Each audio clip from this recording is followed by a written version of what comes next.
जय हिंद साथियों, आप सभी का स्वागत करती हूँ। बहुत समय के बाद लाइव आई हूँ आप सबके साथ बात करने के लिए। सबसे पहले तो जिक्र करना चाहूँगी अपने दक्षिण भारत केरला का।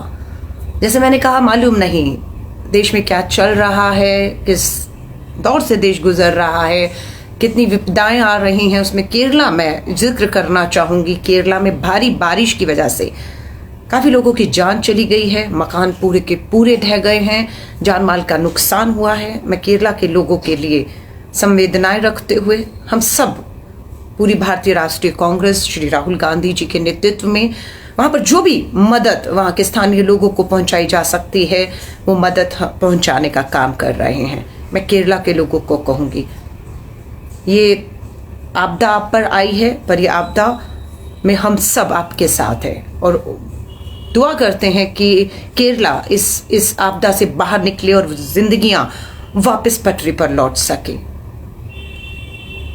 मुद्दे बहुत से हैं। कश्मीर भारत का अभिन्न अंग, गर्व है हमें अपने कश्मीरी लोगों के ऊपर, लेकिन वहां पर भी हम देख रहे हैं लगातार कश्मीर घाटी में हिंसा रुकने का नाम नहीं ले रही है। ये वही कश्मीर है जहां कहा गया था कि 370 धारा हटाने से वहां विकास होगा, आतंकवाद खत्म होगा, लेकिन सच्चाई ये है कि 370 हटा, आतंकवाद नहीं हटा। सच्चाई ये है कि वहां पर एक स्थिर चुनी हुई लोकतांत्रिक सरकार को बर्खास्त कर दिया गया। चुनाव वहां पर राज्य सरकार के नहीं करवाए जा रहे, वहां राष्ट्रपति शासन लगा दिया गया, फिर भी कामयाबी नहीं मिली। जम्मू कश्मीर और लद्दाख जो पूर्ण राज्य थे, उनको दो हिस्सों में बांट के जम्मू कश्मीर और लद्दाख को अलग कर दिया गया और इसे केंद्र शासित राज्य बना दिया गया। सब कुछ नोटबंदी से लेकर सब कुछ कर लिया गया, लेकिन दुख और चिंता की बात है कि ना हिंसा और ना आतंकवाद और ना केंद्र की मोदी सरकार की नीतियां वहां काम आते हुए दिख रही हैं। अब तो यहां तक चुनौतियां मिल रही हैं कि पाकिस्तान और चीन ने जो खेल तालिबान में रचा, अफगानिस्तान में तालिबानियों के साथ मिलकर, हमारी केंद्र की सरकार उसे मूक दर्शक बनकर देखती रही और वो आग, वो चिंगारी हमारे देश तक पहुंच चुकी है। हिंसा हो रही है। सवाल कांग्रेस और विपक्ष से पूछे जा रहे हैं, सवाल उससे नहीं पूछे जा रहे जिन्होंने वहां पर, जिनके हाथ में वहां की पूरी सत्ता है। एक चीज आपको साफ कर देना चाहती हूं, ये मेरा नहीं, कश्मीर के, जम्मू कश्मीर के जो डीजीपी पुलिस अधिकारी है उनका बयान है। ध्यान से सुनिए उनके बयान को। उन्होंने ये कहा, इसको दोबारा आप चेक भी कर लीजिएगा कि अलका लांबा जो बोल रही है वहां के पुलिस अधिकारी ने वही कहा या कुछ और कहा है। पुलिस अधिकारी ने ये साफ कहा है कि जम्मू कश्मीर के अंदर जो हिंसा हो रही है, जो वहां के स्थानीय नागरिकों को मारा जा रहा है, ये काम कश्मीरी नहीं कर रहे हैं। ये कौन कर रहा है? ये तालिबानी, पाकिस्तानी, चीन समर्थित जो आतंकवाद है, ये सब हरकतें वहां से हो रही हैं।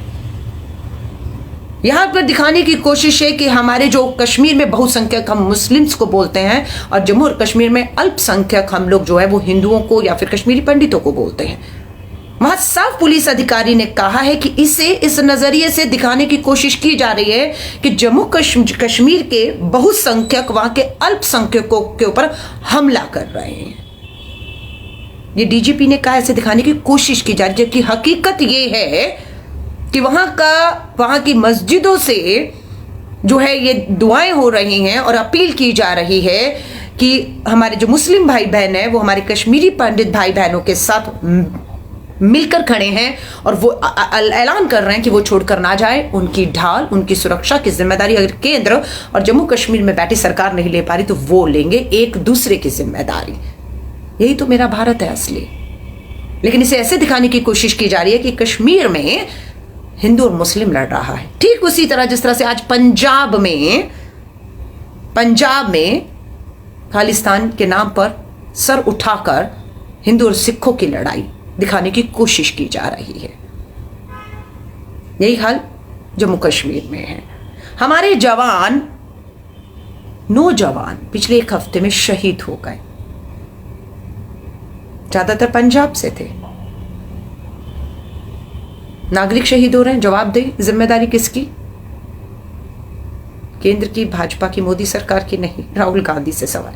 अभी एक टीवी चैनल की डिबेट पे थी, ध्यान से सुनिएगा। डिबेट का मुद्दा था कि पंजाब के कांग्रेस अध्यक्ष ने कांग्रेस की राष्ट्रीय अध्यक्ष को एक पत्र लिखा है, पूरी डिबेट उस पर थी। एक पार्टी का, एक राज्य का अध्यक्ष पार्टी का अपने अध्यक्ष राष्ट्रीय को क्या लिखता है, उससे आम जन को क्या फर्क पड़ता है, मैं आपसे पूछना चाहती हूं। फर्क पड़ता है? आपको फर्क तब पड़ता है जब आपके राज्य का मुख्यमंत्री, देश के प्रधानमंत्री, गृह मंत्री, रक्षा मंत्री, विदेश मंत्री, वित्त मंत्री जो फैसले लेते हैं, नीतियां बनाते हैं, जो जिंदगियों में बदलाव लाता है, उससे आपको फर्क पड़ता है। लेकिन सवाल उस पर नहीं था। सवाल कांग्रेस पार्टी के आंतरिक मामलों पर 1 घंटा डिबेट हुई।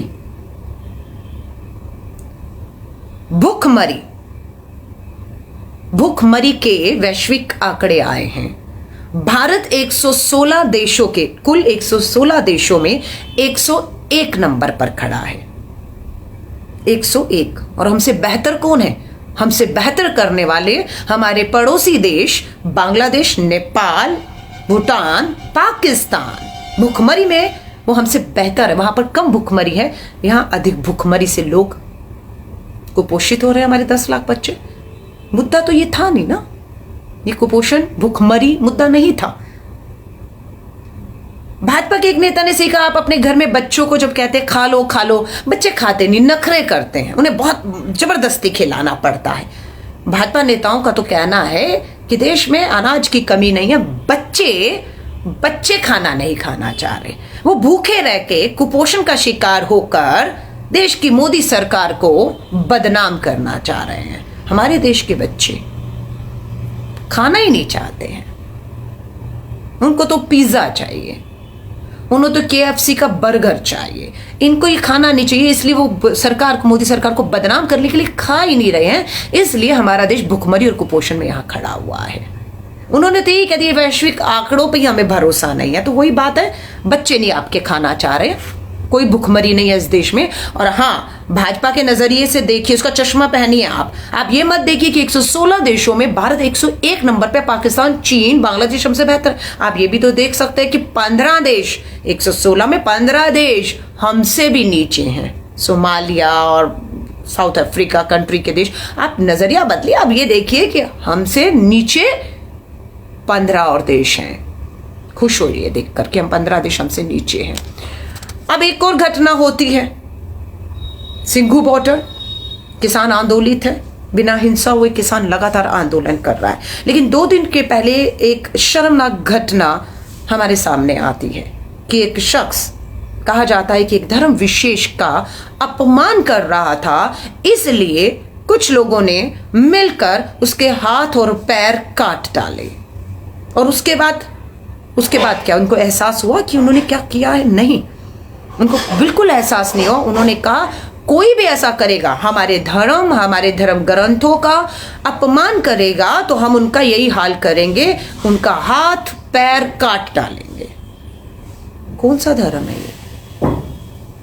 कौन सा धर्म है ये जो इंसानियत से ऊपर है? कौन सा धर्म है जो आपको कहता है कि इंसानियत को इस तरह से आप शर्मसार करिए? साजिश लगती भी है कि हमेशा किसान आंदोलन के पीछे खड़े होकर षड्यंत्र रचकर किसी तरह इस आंदोलन को कुचलने की कोशिश की जा रही है। और हर बार किसान संगठन और ये आंदोलन उस अग्नि परीक्षा से निकलकर बाहर आ जाता है और मजबूती से एक बार फिर से खड़ा हो जाता है। ये पहला षड्यंत्र नहीं था। लखीमपुर खीरी, क्या हुआ लखीमपुर खीरी में? वीडियो अगर सामने नहीं आते, हाथ में मोबाइल ना होता, जो राजीव गांधी जी की आज देन है कि सबके हाथ में मोबाइल है, इंटरनेट जुड़े हुए हैं, सबूत नहीं होते हमारे पास। लखीमपुर खीरी में क्या हुआ? देश के गृह राज्य मंत्री, देश के गृह राज्य मंत्री के पास क्या होता है? देश की पूरी पुलिस और कानून व्यवस्था होती है। और उसी के देश के गृह राज्य मंत्री अजय मिश्रा के सपुत्र अपनी गाड़ी से शांतिपूर्ण आंदोलन कर रहे किसानों को कुचल डालते हैं। पूरा विपक्ष, सुप्रीम कोर्ट, किसान संगठन आंदोलित होते हैं, तब इस सरकार को झुकना पड़ता है। और आशीष मिश्रा जो केंद्रीय राज्य गृह मंत्री हैं अजय मिश्रा के सपुत्र, उनकी गिरफ्तारी होती है। कांग्रेस नेता राहुल गांधी जी लीडरों के साथ राष्ट्रपति जी भवन तक पहुंचे। क्यों राष्ट्रपति भवन जाने की जरूरत पड़ी? क्योंकि हर एक को यह लगता है कि जब तक अजय मिश्रा जो देश के गृह राज्य मंत्री हैं वो रहेंगे तो यहां पर न्याय नहीं मिल सकता है। वो पूरी तरह से अपनी सत्ता, अपने पद, अपने ताकत का इस्तेमाल करते हुए इस मामले को भटका सकते हैं, न्याय नहीं मिलेगा। इसलिए उनकी बर्खास्ती होना, जब तक यहां फैसला नहीं हो जाता है, अजय मिश्रा को गृह राज्य मंत्री के पद से इस्तीफा दे देना चाहिए। मुझे नहीं मालूम आप कितना इत्तेफाक इससे रखते हैं या नहीं रखते हैं। अब कहा गया, एक और मैं मुद्दा खुद उठा रही हूं, राजस्थान का हनुमानगढ़ का मुद्दा। भाजपा ने कहा, प्रधानमंत्री मोदी जी ने भी कहा कि विपक्ष जो है मानवाधिकारों की बात करता है, 10 मामले उठाता है, 2 छोड़ क्यों देता है? और 10 मामलों में से 8 मामले भाजपा शासित राज्यों के हैं। कांग्रेस की तो 3 राज्यों में अपनी सरकार है, पंजाब, छत्तीसगढ़, राजस्थान। वहां अगर 2 मामले होते हैं और कांग्रेस बोलती नहीं है, जैसे हनुमानगढ़ राजस्थान में हमने नहीं बोला तो हम पूछना चाहते हैं, राजस्थान के 25 के 25 सांसद 2014 में कहे, 2019 में कहे, 25 के 25 सांसद दोनों बार भाजपा के आए, उनको मुंह पे किसने हाथ रख दिया? अगर राजस्थान के हनुमानगढ़ में एक दलित को एक पारिवारिक मामले में पीटकर मार दिया गया, कांग्रेस अगर नहीं बोली, राहुल गांधी जी, प्रियंका गांधी जी राजस्थान के हनुमानगढ़ में नहीं गए, तो सवाल ये उठता है कि वसुंधरा राजे सिंधिया, स्मृति ईरानी, गृह मंत्री अमित शाह, प्रधानमंत्री जी, आपको किसने रोका कि आप ना जाएं? क्या राजस्थान के मुख्यमंत्री अशोक गहलोत जी ने आपको रोका? जिस तरह से हाथरस लखीमपुर खीरी में प्रियंका गांधी जी, राहुल गांधी जी और कांग्रेस के नेताओं को जाने से योगी आदित्यनाथ सरकार ने रोका। योगी आदित्यनाथ नहीं कहूंगी, अजय बिष्ट सरकार ने रोका। पूछना चाहूंगी, क्या एक भी आवाज ऐसी आई कि हनुमानगढ़ के मामले में राजस्थान की सरकार पूरी तरह से अपराधियों के समर्थन में उन्हें बचाने के लिए खड़ी हुई है? नहीं, वहां ऐसा नहीं हुआ। वह पीड़ित परिवार को मुआवजा दिया गया, उन्हें कानूनी मदद दी गई, उनके साथ पूरी सरकार खड़ी रही और अपराधियों की, जिन्होंने अपराध किया, उनकी गिरफ्तारी करके उनके जेल डाल के फास्ट ट्रैक में मामला चल रहा है। इसीलिए आपको जरूरत भाजपाइयों को भी नहीं पड़ी, इसलिए कांग्रेस नेता को भी जरूरत नहीं पड़ी, क्योंकि कांग्रेस नेता जानते हैं कि अगर उनका मुख्यमंत्री गलत करेगा तो 2 मिनट लगते हैं उन्हें हटाने में। आपकी तरफ बचाएंगे नहीं, भाजपाइयों की तरफ बचाएंगे नहीं, जिस तरह उत्तर प्रदेश के मुख्यमंत्री को आज तक बचाया हुआ है। इसलिए लखीमपुर खीरी की तुलना हनुमानगढ़ वाले मामले से करना, वहां पर क्या हुआ? वहां पर मंत्री के पुत्र ने किसानों को अपनी गाड़ी से कुचल दिया सरेआम, दिन दहाड़े, अपना गुस्सा निकालने के लिए कि किस तरीके से ये किसान जो है पिछले 8-9 महीनों से केंद्र की भाजपा सरकार, मोदी जी के खिलाफ जो आंदोलन कर रहे हैं। लेकिन हनुमानगढ़ में ऐसा नहीं था। आज भी कहती हूँ, किसी को लगता है कि राजस्थान, छत्तीसगढ़, पंजाब में न्याय नहीं हो रहा है, तो मैं आपको कहती हूं, मैं आपके साथ खड़ी हूं, चलिए। कोई आपको सरकार नहीं रोकेगी, कोई पुलिस प्रशासन नहीं रोकेगा, पीड़ित परिवार तक जाएंगे और बिल्कुल उनसे पूछेंगे और लाइव करेंगे कि आपके साथ न्याय हो रहा है या नहीं हो रहा। लेकिन यही काम हम जब उत्तर प्रदेश की सरकार के में जाकर करते हैं, आपको इजाजत नहीं दी जाती, इंटरनेट बंद कर दिया जाता है, 144 धारा लगाकर आपको रोका जाता है। ये मुद्दे देश के हैं, लेकिन आपको चर्चा कांग्रेस के आंतरिक मामलों पे करनी है, कौन अध्यक्ष बनेगा, कौन नहीं बनेगा। 135 करोड़ की आबादी, पेट्रोल, डीजल, एलपीजी गैस का सिलेंडर, मैंने पहले भी कहा था मुझे फर्क नहीं पड़ता, एलपीजी गैस का सिलेंडर 2000 रुपए का कर दीजिए, पेट्रोल 100 लीटर क्या है, 200 रुपए लीटर कर लीजिए, मुझे क्या फर्क पड़ेगा। लेकिन ये बात उनकी नहीं, ये उन 80 करोड़ गरीब भारतवासियों की है जिन्हें केंद्र की सरकार हमारे किसान अन्नदाताओं के दम पर दावा करती है कि हम 2-3 रुपए किलो वाला मुफ्त राशन दे रहे हैं। यानी कि आज उस 80 करोड़ लोगों की इतनी हैसियत भी नहीं है, रोजगार नहीं है, तभी आप भी इस बात को स्वीकार रहे कि आप उनको 2-3 किलो रुपए वाला मुफ्त राशन दे रहे हैं, लेकिन उनके पास तेल, गैस के सिलेंडर खरीदने के लिए भी पैसे नहीं है, क्योंकि वो बेरोजगार है। इसीलिए भूखमरी और कुपोषण के आंकड़ों में विश्व में हम शर्मसार हो रहे हैं। 100 रुपए से ऊपर 110, 111 रुपए पेट्रोल पहुंच चुका है, डीजल 100 रुपया पार कर रहा है, एलपीजी गैस का सिलेंडर 1000 रुपया पार कर रहा है। बोल रहे विपक्ष क्या कर रहा है? विपक्ष कुछ नहीं कर रहा, मान लीजिए, तो क्या करेंगे? खाल उतारने देंगे अपने केंद्र की इस तानाशाह जिद्दी भाजपाई सरकार को, जो अपने मात्र पूंजीपति मित्रों की जेब भरने के लिए सब कर रही है। अभी तो पेट्रोल था, डीजल था, एलपीजी गैस सिलेंडर, सुन लीजिए, बिजली जो आपके घरों में आती है, अब वो भी मार आप पर जल्दी पड़ने वाली है। कोयले को लेकर किस तरीके से कोल के भंडार में कमी आई, किस तरीके से प्राइवेट प्लेयर्स बीच में आए, किस तरीके से हमें पता लगता है कि 60 रुपए टन वाले कोयले की कीमत रात भर में 190 रुपए टन पहुंच गई है। वाह मोदी जी वाह। ये बात रातों रात पता लगती है जब कोयला खत्म हो जाता है, जब बिजली की कटौती की बात आती है, ब्लैकआउट की बात आती है, तब तर्क दिए जाते हैं। अंतरराष्ट्रीय बाजार में जो कीमत है कोयले की, जो हम लोग बाहर से ले रहे हैं, वो 60 रुपए टन से 190 रुपए टन पहुंच गए। यानी कि तैयार रहिए, पेट्रोल, डीजल, एलपीजी गैस के बाद अब बिजली के दामों पर जो प्राइवेट निजी लोग हैं, बिजली उत्पादक कौन कौन है, पूंजीपति मित्र खोज लीजिएगा, कौन बिजली निजी लोग बना रहे हैं और आपके घरों तक टाटा आपको अब खोज लीजिएगा आप लोग, ठीक है। सो ये मार आपको पड़ने वाली है। बेरोजगारी के बाद महंगाई, प्याज और टमाटर, गरीब आदमी है, मजदूर है, किसान है, मध्यम वर्गीय है, बेरोजगार युवा है, वो आज इस चीज की मार झेल रहा है। और हम कहाँ उलझे हुए हैं? हम गीता, रामायण, कुरान, बाइबल, गुरु ग्रंथ साहब का अपमान हो गया, काट मार डाली इंसानियत को। आप क्यों? क्योंकि आपको मुद्दों से, असल मुद्दों से इस देश को भटकाना है। मुंबई में एक फिल्म स्टार के बेटे से कुछ ग्राम हीरोइन और नशा मिलता है। कानून के मुताबिक कार्रवाई होनी चाहिए, हो भी रही है। लेकिन पूछना चाहती हूं, गुजरात के मुंद्रा पोर्ट पे, गुजरात के मुंद्रा पोर्ट, किसका है मुंद्रा पोर्ट? भुज में, गुजरात के प्रधानमंत्री नरेंद्र मोदी जी के पूंजीपति मित्र अडानी का पोर्ट है। क्या मिलता है उस अडानी के पोर्ट पर? पहले 3000 किलोग्राम, जी हाँ 3000 किलोग्राम हीरोइन और नशा मिलता है। उससे पहले 25,000 किलोग्राम नशा मिलता है। वो नशा पूरे देश में चला गया है। आप देख रहे हैं गांजा नशा पकड़ा भी जा रहा है, अब हर जगह पकड़ा जा रहा है क्योंकि वो वहां से निकल चुका है। लेकिन कार्रवाई हुई क्या? उस मुंद्रा पोर्ट को बंद किया गया क्या? अडानी के पोर्ट से ये ड्रग्स नशा पूरे देश में फैल रहा है, क्या कोई कार्रवाई, कोई एफआईआर, कोई पूछताछ? कुछ भी नहीं, कुछ भी नहीं।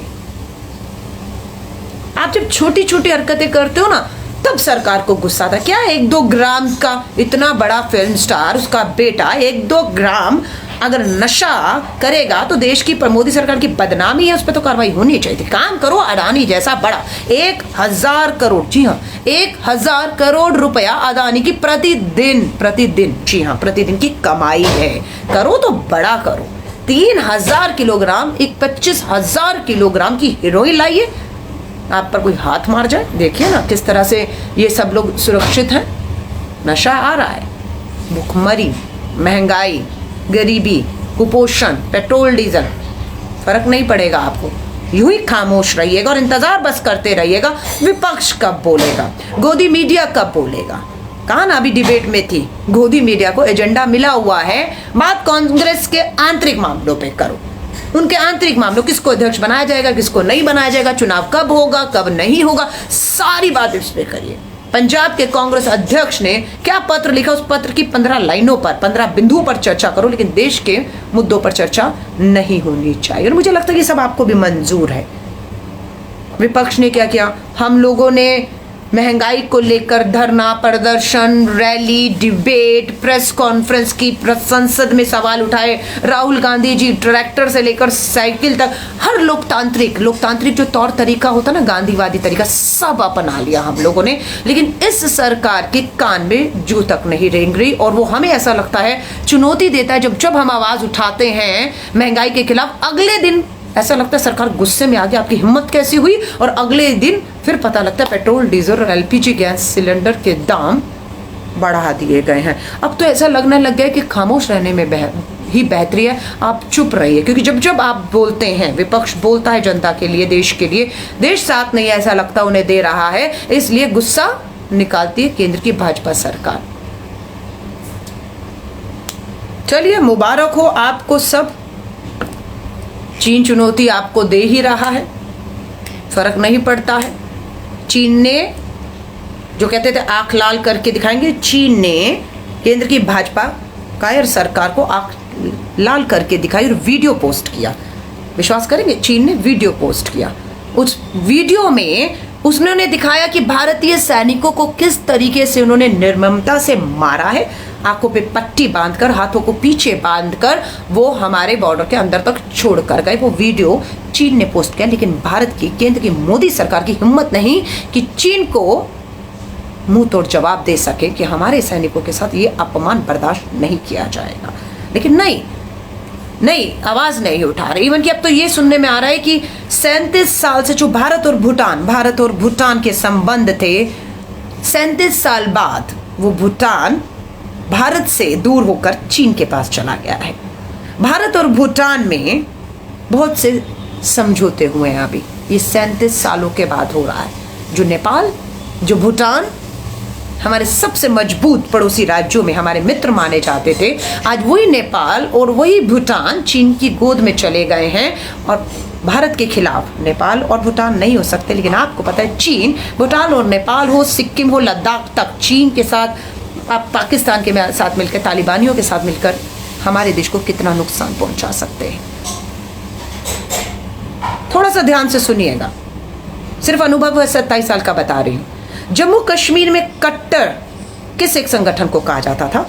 पीडीपी को कहा जाता था। ये कट्टर एक संगठन है, आतंकियों का समर्थन करते हैं, अलग कश्मीर की बात करते हैं। लेकिन उस कट्टर पीडीपी संगठन के साथ सरकार किसने बनाई, बता सकते हैं? किसने?